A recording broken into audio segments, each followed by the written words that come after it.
Stanford University. All right, well, welcome to Lecture 17 of CS193P, Fall 2013-14. And today I'm going to spend just a couple of minutes tying up some loose ends from the demo we had on Monday, and then I'm going to talk about taking pictures with the camera. And then we'll do a demo about that. And that's basically Photomania, what we kind of set this all up for in our last demo. Then we'll talk about core motion, which is the accelerometer and the gyro and all that business.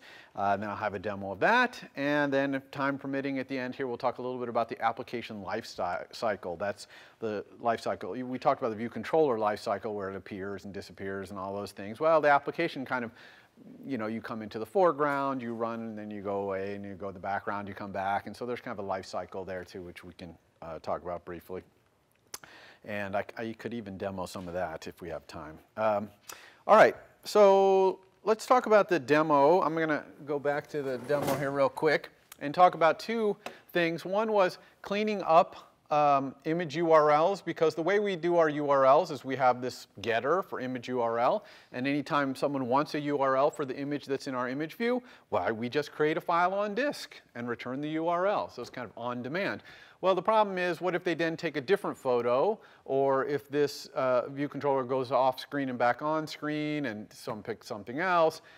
You don't want any old URLs lying around, so we need to clean up those old URLs. And then the other thing I'm going to show you just a brief bit more about checking for errors in core location, okay? Because we did some error checking already, but we could do just slightly a bit more. So let's go back to Photomania. And let's look at that. The cleaning up the image stuff is really two things. One, when we cancel, okay, when we do our cancel to get out of our modal view controller, we're going to set our image to nil. And why are we going to do that? That's because if you look at our set image down here, we delete the URLs, right? So whenever we change the image that's in our image view, right, we delete the URLs. This is something we did. Kind of, it was a little rushed maybe at the end, but we do delete our URLs there. And that's because we got a new image, so we're going to delete the URLs for the old image, and now we'll set our URL to nil so that we'll make new URLs, right? So this is where we're going to clean up. So we definitely want to set that image to nil when we cancel. And the other thing is, when we don't cancel, when we actually prepare for Segway and make a photo, then we want to set the URLs to nil so that they don't get deleted. Okay, because here we're reporting that URL back in the photo, so we do not want that URL to get deleted. So we're going to set these to nil so that they won't get deleted at any point. Okay, it's kind of like we use them. We use that URL, so now we don't want to. We want to just set it to nil. So that was that. That's the only cleanup there that was involved. The other thing was this core location error checking. And you can see, for example, in our should perform for Segway, I've put a comment in here, should check location and image URL too, right? Because I already checked to make sure we actually took a photo and that the person provided a title. So I should also check that the location, that we got a location, right? Because remember that location, we're kind of getting it in the background. It's asynchronously looking at GPS or Wi-Fi or something to get that location. So here, when we hit done, we got to make sure we actually got one. And more than just determining that we got it, let's make sure there wasn't a particular error. And so there's a way to watch for errors. Here's where we create our location manager, and we only use this one delegate method right here. But there is another thing we could do, which is we could implement this delegate method, did fail with error, and that'll tell us anytime the location manager fails to get a location. And I'm just going to salt away the error code that comes in this NS error into this location error code, which I'm going to make a property. Okay, it's just an integer. So I'm going to keep that error code. And then down in done, right here, okay, I am going to, in addition to checking the title and whether a photo was taken, here I'm going to check the location. And so if I didn't get a location, if location is nil, then I'm going to look at that error code that I got. Now, it might be 0, which is error location unknown, in which case, what does that mean if the location, if there's either I have never gotten an error or I got an error and it said location unknown, which is 0? Well, that means it's still trying. Okay, it hasn't gotten an error that says I can't get the location, but it's still trying. So that's what we're going to tell the user is like, I couldn't figure out where this photo was taken. yet, okay? And if they say, this is an alert, so they'll click OK, and they'll be back where they started. They can try hitting done again, and they can just keep hitting done and seeing if this keeps coming up until they get tired of it and they hit cancel. Okay, so that's one error situation. Another one is denied. This shouldn't happen because we checked whether we were authorized before at the very beginning, remember? And we put a fatal alert up if you weren't authorized. But it's actually possible they could put this alert up, go to settings, disable it, come back, and click done. And then they'd be denied. Okay? So that's pretty rare, but let's check for it anyway. And if they do that, then we'll just tell them, go back into privacy and turn that thing back on. Okay? So we could get a denied rare. Then the other one is network. So this is, we're trying to find the location. We can't get any GPS, and they're not connected to the network. So we can't use Wi-Fi either. Okay? Or cell sites for that matter. Okay? So now we're really stuck. And the thing is that the location services can detect that case, and they'll actually report this error network. And then we can tell the person, still, we can't, same basic error, we can't figure out where the photo was taken, but at least we can suggest that they verify your connection to the network. Okay? Oh, I forgot to turn Wi-Fi on. They turn Wi-Fi on. Oh, now it's able to figure out their location.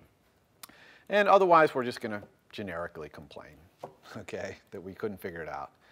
Okay, so I just wanted to show you a little bit about getting that error code using this did fail with error thing. And in general, in demos that I do in this class, obviously, I hardly check any errors. It's just a time thing. You should, anytime you get an NS error back, you should go check it and see what it is. And go look in the documentation and see what kind of errors you could get back and what you should do about them. You should always do that. I try to emphasize in the slides when errors are really important to check, but in general, we should always be checking those. Okay, so that's it. That's all I wanted to show you there. So back to our slides. Any questions about that? Yeah? Does Apple provide a service where you could log sort of the statistics on the errors you get in your app and you could kind of download it? So the question is, does Apple provide a service where you can like log the errors you get? For what purpose? To kind of, so that they know what errors people are... What kind of error you could, Oh, I see what you mean. So you have customers for your app, and they're having errors, and you want to find out about them. Now, Apple doesn't provide that infrastructure, but there are plenty of third parties who do, that basically provide code you put into your app. They provide metrics, not just errors, but how many times do people click on this button? How many times do they go to this page, you know, et cetera. So you can see how people are using your app. That's actually quite important. I obviously beyond the scope of this app or this lecture to talk about it, but I really highly recommend putting metrics in your app so you really understand how your real users are actually using your app. It's a little more work for you, but it's really worth it. Okay. So the camera. So all this camera business and basically getting images into your app is done with this class UI image picker controller, which is a view controller. Okay, it's a UI view controller that you're going to put on screen, either modally or in a popover, depending on whether you're on an iPad or iPhone. And so this is the first time you're going to have a view controller that didn't come out of a storyboard. Okay, this is a view controller you're going to alloc init. All right, and then you're going to want to put it on screen. So you're going to have to use this method that we did talk about weeks ago when we talked about presenting view controllers, called present view controller animated. Okay, completion. It's got a completion block as well. And so that's how we're going to put this thing on screen. And the argument to present view controller is a view controller, not a storyboard identifier for a view controller, but an actual instance of a view controller. Okay, and then the iPad, you're probably going to put the camera. Actually, the iPad, you probably put the camera up full screen modally. If you're just looking at the photo library, you're going to probably put that up in a popover. All right, so how does this work? You alloc init this UI image picker controller. You set its delegate. You have to set its delegate or you're not going to get any information out of it. Then you configure it for what you want, the camera, or photo library, things like that, whether you're going to let the user edit the photo after they take it. Then you present it and listen to the delegate. And when the delegate tells you that the user has either canceled or taken a photo, then if they've taken a photo, you get the image data, and if they cancel, you're like, okay, well, they're done. All right? What the user can do, okay, in this UI image picker controller depends on what their hardware can do, okay? Almost everything has a camera now, so you're usually, this is going to be no problem. Is source type available camera? You're going to find it, but you should always check this anyway, just kind of to be good code. You want to call this UI image picker controller class method is source type available, and we actually did that in our demo last time. Remember we had that class method can add photo, and in there we check to make sure that the camera was actually available. So this is how you do it, just this class method in UI Image Picker Controller. Once you know the camera's available, then if you want to take video, you need to be able to make sure that camera can do video, because there are cameras in older devices that can't take video, they can only take images.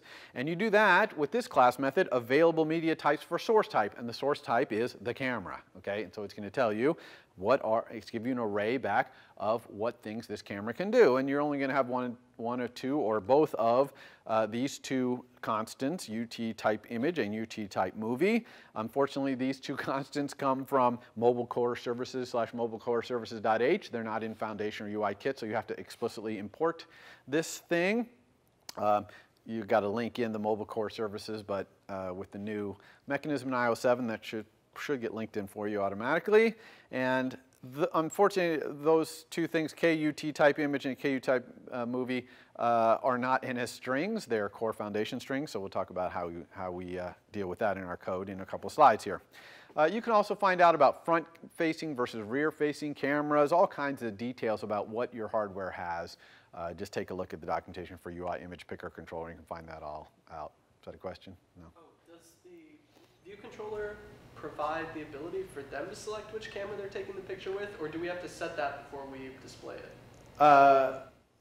The view controller will provide UI for them to pick front camera or back camera, but you can also say only let them take a selfie, right? Only for or whatever. You know what I'm saying? You can just determine it, but they also have, if you don't determine it, then they can choose. So the answer is yes. All right, so this is what it looks like to configure the image picker controller here. So I'm creating one, I'm setting my delegate, I'm checking the source type to see if the camera, I want to do video here, so I'm going to make sure that it does video, and if it does, I'm ready to go. Okay, so that's just a summary of what I just said, kind of in code what I just said in the last few slides. So let's talk about that KUT type movie and KU type image. They are CF strings. You can just cast them to NS strings. There's a bridging mechanism between core foundation and foundation, which is what you're used to. And so you can just put this cast in here, and in iOS 6 or 7, they introduced a thing where it'll even do this bridging for you automatically in terms of arc and all that. So you just need to cast that. It's just something you need to know, is to put the NS string star in front of those two types. All right, editability. So when someone takes a picture with the camera, they can actually zoom in on it and move around and pick what part of the image they want to report back to your app if you allow that. And you have to allow that by saying allows editing to your UI Image Picker Controller instance.